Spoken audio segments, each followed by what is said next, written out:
నన్ను చంపేందుకు కుట్ర జరుగుతోంది. నన్ను అంతమొందించడమే లక్ష్యంగా పెట్టుకున్నారు. నా సెక్యూరిటీని తగ్గించారు. నన్ను భౌతికంగా అంతం చేస్తారు.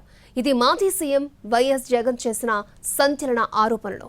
తన వ్యక్తిగత భద్రత విషయంలో జగన్ ఏపీ కోర్టును ఆశ్రయించారు.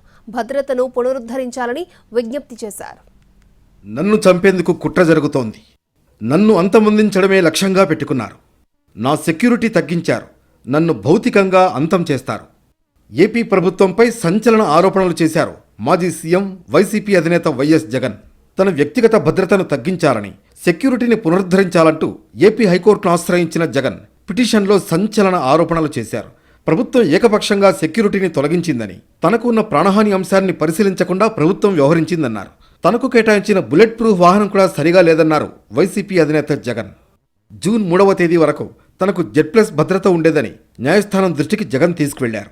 ఎన్నికల ఫలితాలు వచ్చిన జూన్ 4 తర్వాత సెక్యూరిటీ సంఖ్యను 58కి కుదించారని అన్నారు జగన్. 2018లో విశాఖ ఎయిర్పోర్ట్లో తనపై దాడి జరిగిందని, అలాగే 2024 ఎన్నికల ప్రచారంలో సీఎంగా ఉన్న తనపై రాయిదాడి జరిగిందని పిటిషన్లో గుర్తు చేశారు.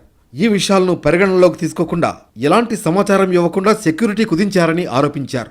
తనను భౌతికంగా లేకుండా చేయడం కోసమే అధికార పార్టీ ఇలా చేస్తున్నట్లు అనిపిస్తోందంటూ జగన్ సంచలనానికి తెరలేపారు. జూన్ 3వ తేదీ నాటికి తనకు ఉన్న భద్రతను పునరుద్ధరించేలా ఏపీ ప్రభుత్వాన్ని ఆదేశించాలని హైకోర్టుకు విజ్ఞప్తి చేశారు జగన్.